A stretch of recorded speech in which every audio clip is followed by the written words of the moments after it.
NASCAR kicks off the 2021 NASCAR Cup Series Plus by heading to Darlington for the Southern 500, and we see a wild, chaotic race, and we see a usual winner pick up a win here in the Southern 500. What's going on, guys? It's Daniel, and welcome back to our video. I just got done watching the Southern 500 at Darlington National Raceway, and we saw a very, very solid race overall. We're going to go ahead and talk about the race. So, before the green flag even dropped in today's race, Austin Dillon would have to start at the rear of the field due to failing inspection multiple times. Of course, not being a playoff driver, he'd be the only one that would have to start at the rear of the field. So, dropping the green flag, you'd have Ryan Blaney on the inside, who won last week at Daytona, and Denny Hamlin on the outside. Ryan Blaney was able to get the race lead early from Denny Hamlin, who spun the tires, and Kurt Busch was following in pursuit. Then we keep going for a little bit, and then the first caution in the race would actually come out about lap 15 of the race. Kurt Busch actually had gotten the lead, but the first caution in this race would be a lot of the playoff contenders would have trouble. The first incident for playoff contenders would happen between Alex Bowman and William Byron.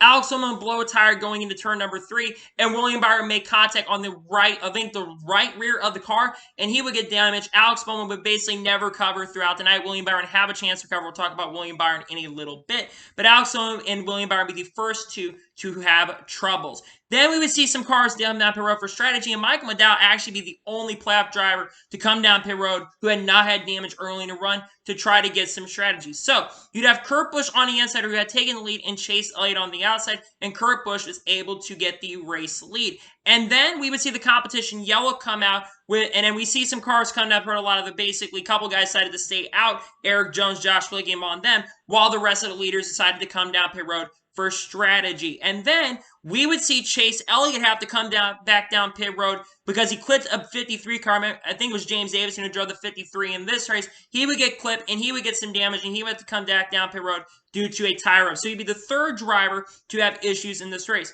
Back on the restart with the green flag, Eric Jones would be restarting leading on the inside, Kevin Harvick on the outside, and Kevin Harvick was able to get the race lead. And then the next playoff contender would end up having trouble on lap 31 of the race. Michael McDowell will get loose going into turn number 2, and I think he would end up maybe getting clipped by Eric Jones. I believe he got loose, and he would hit the inside wall really, really hard, which was a shame because Michael McDowell had a very, very stout piece tonight. He was driving his way up to the front, running top 15 at the time. Of course, strategy definitely did help Michael McDowell, but he'd be the next playoff contender to run into trouble in this race and fall out of the race and finish last in tonight's event. We've got to go back racing with Kevin Harvick leading the inside and Kurt Busch on the outside, and Kevin Harvick was able to get the race lead. And then the next caution came out about 10 laps later on lap 47 for an incident between the Rick Ware cars. Last week at Daytona, the Rick Ware cars had problems.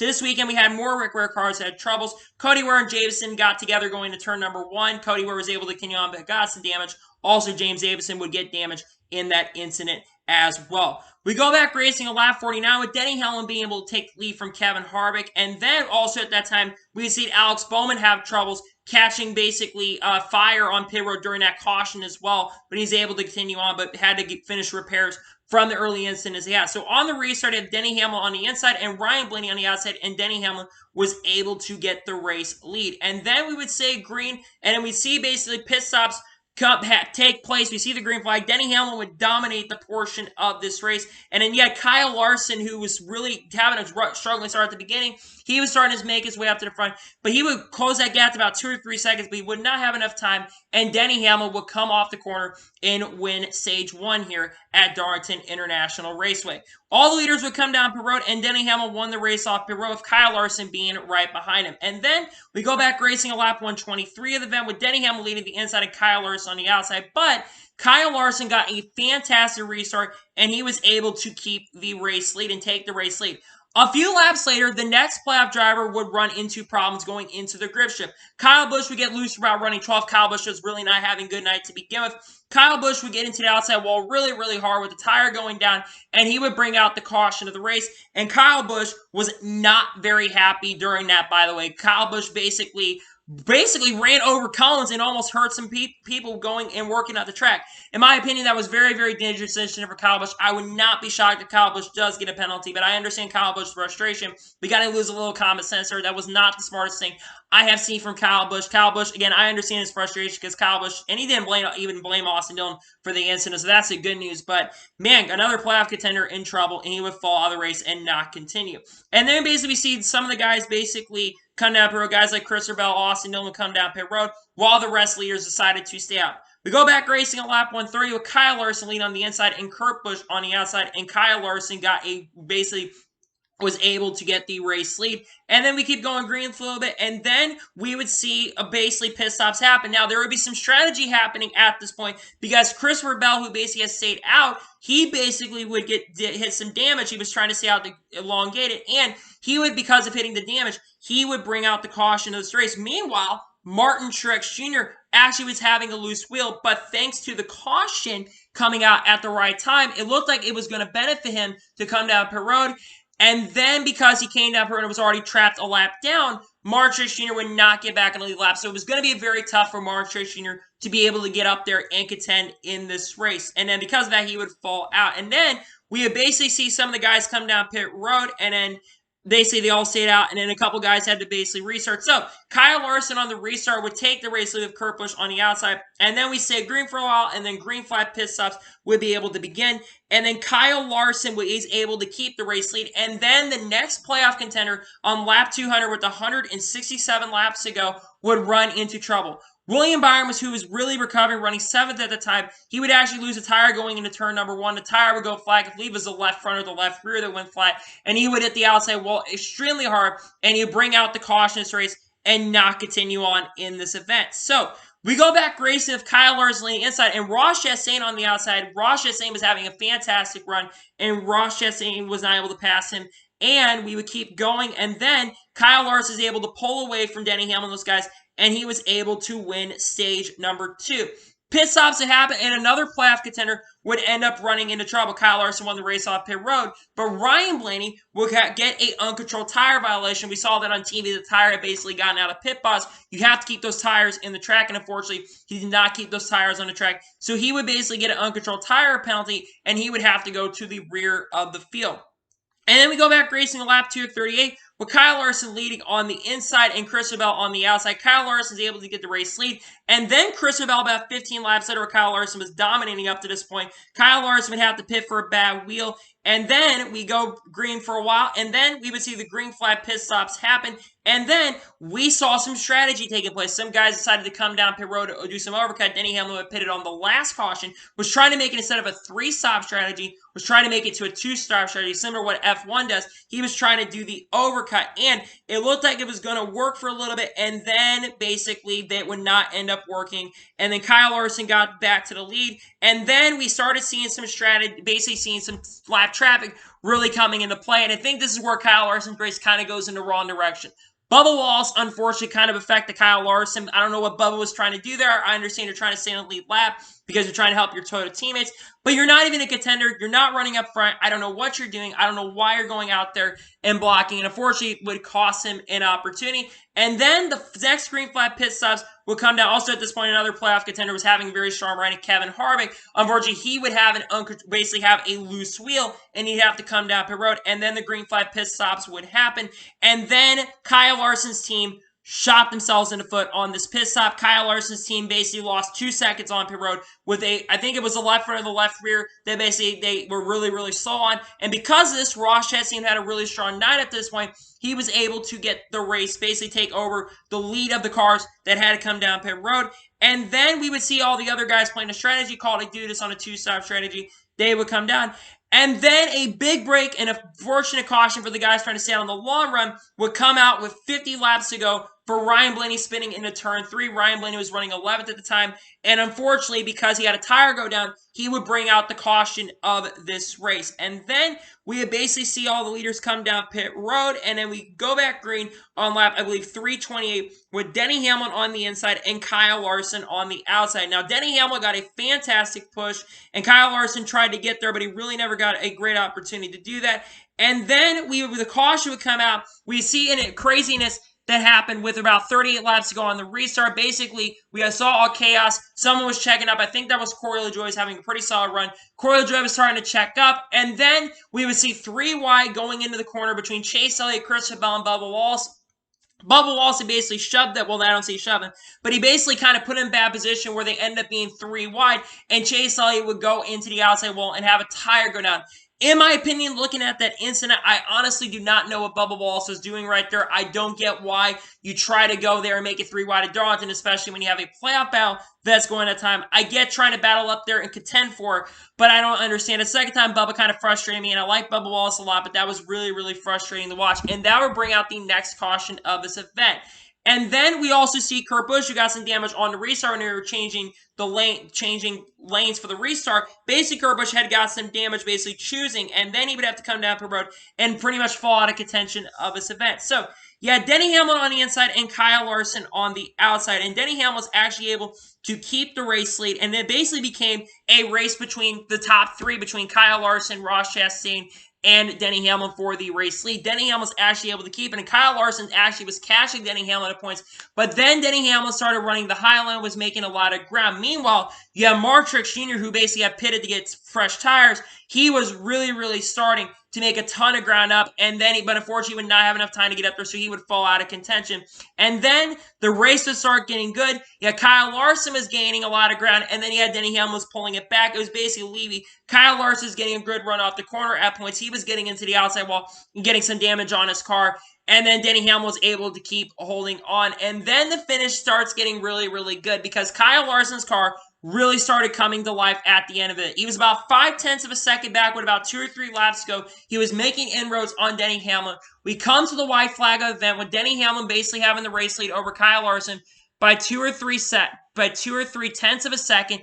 Denny Hamlin has the lead, and it looks like he's going to run away with the scene and have this race in the back. And then Kyle Larson tries to pull the Carl Edwards move, or the video game move, like Carl Edwards tried to do in 2008. He tries to send it to the outside. Denny Hamlin pulls the block on him. They both get into the outside wall. Kyle Larson tries to find a way to the outside. It doesn't happen. Looks like Larson's going to have a chance at passing, but he doesn't have a chance.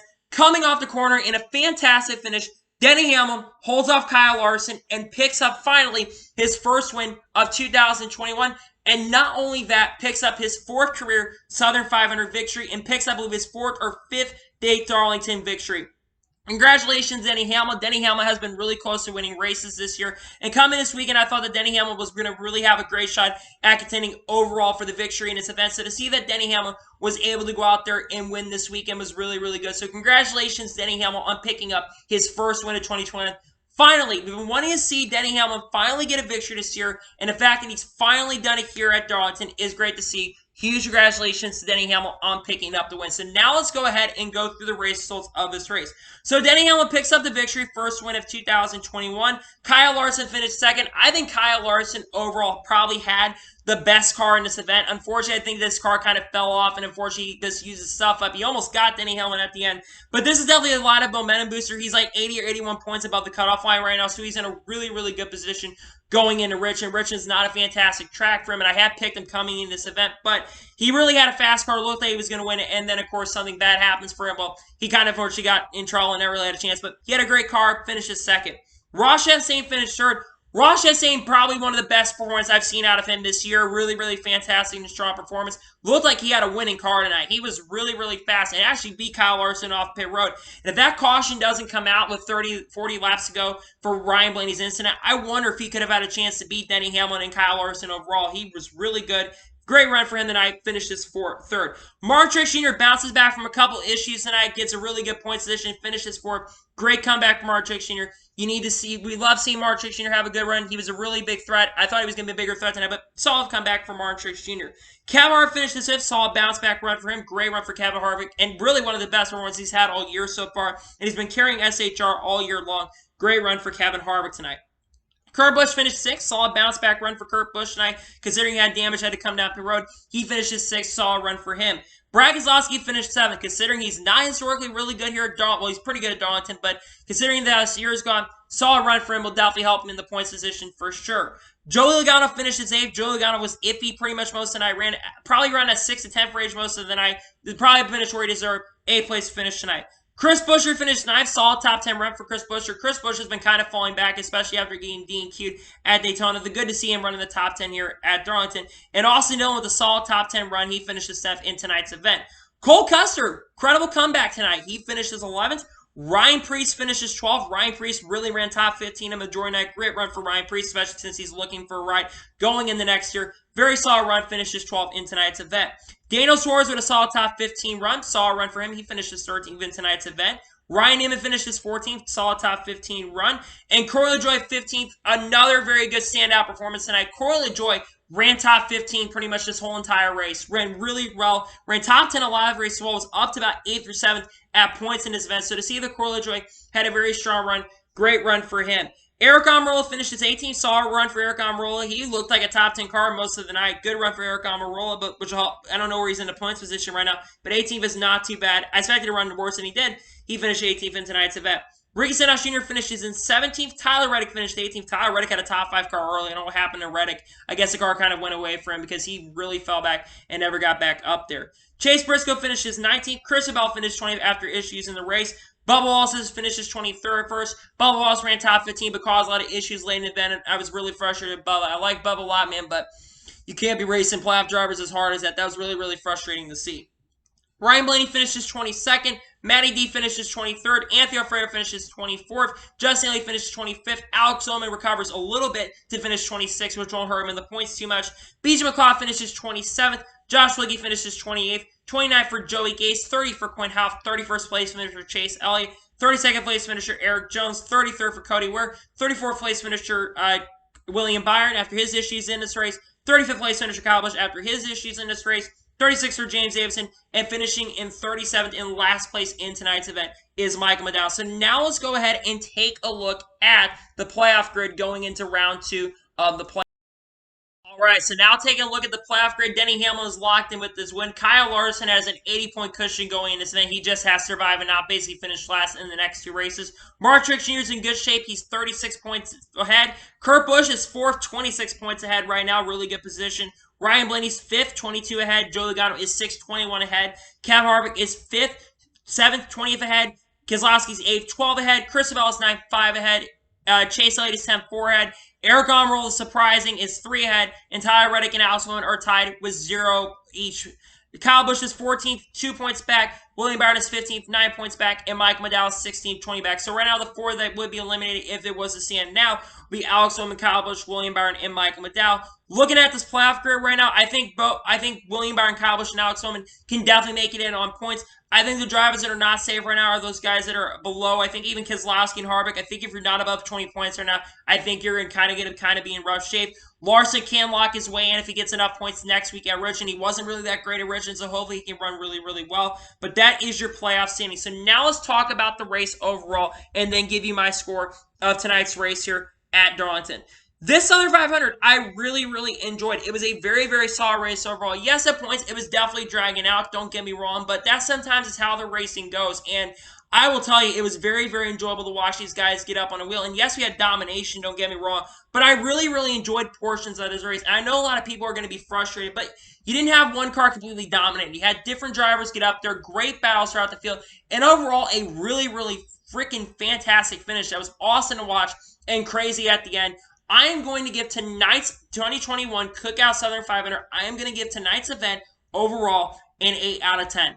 I really enjoyed tonight's event. I don't know if it was better than the last time at Darlington. I think the last time at Darlington was really, really good. I actually would say this one was a little better than the Darlington the last time we ran there. It was very, very enjoyable to watch. I really enjoyed it. And I thought that tonight's race, and I think NASCAR should be going more in this direction when we go to the intermediate tracks of high horsepower, low downforce package. But NASCAR's not going to listen, and they're going to do what they want to do. But a very, very good start to the NASCAR Cup Series playoffs. Next week, we're headed to Richmond on Saturday night for, I think, the Gold Bowling 400, the second race, and also a doubleheader because you have the NASCAR Xfinity Series race. And Donard Jr. is also going to be competing in that event as well. We're going to be definitely looking forward to that for sure. And Tom will be talking about that race as well once the race does conclude. So, anyway, that is it for tonight's race review from Darlington for the Southern 500. I want to thank you guys for watching. Please subscribe to the channel, notifications so you're notified when a video does go live on my channel. Follow me on Twitter, Facebook, and Instagram, and support our page as well. Let's description below for that, and combo your thoughts on today's race. What are your thoughts on today's race? Let me know in the comments below, and let me know your score in the comments below. And congratulate Denny Hamlin on picking up his first win of 2021. Anyway, like I said, I want to thank you guys for watching today's video, and I'll see you guys next time for some more great and awesome NASCAR content like this. Take care, everybody.